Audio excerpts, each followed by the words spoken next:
Mga ka-Ave, mga kasama, be with us again as we observe the season of Lent in prayer and reflection. Ave Maria, Ina ng Diyos, Ina ng Pilipino, and Magnilay Tayo present Panahon ng Kwaresma sa taon ng pananampalataya. Magsisi, magnilay, manalangin, manalig.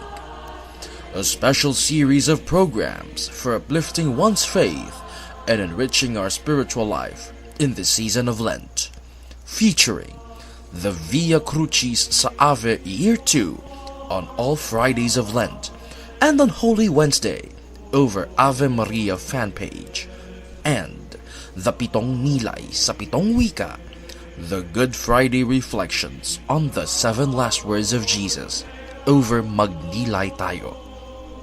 Sama-sama po nating ipagbunyi ang kamatayan at pagkabuhay ni Kristo, ang rurok at bukal ng ating pananampalataya.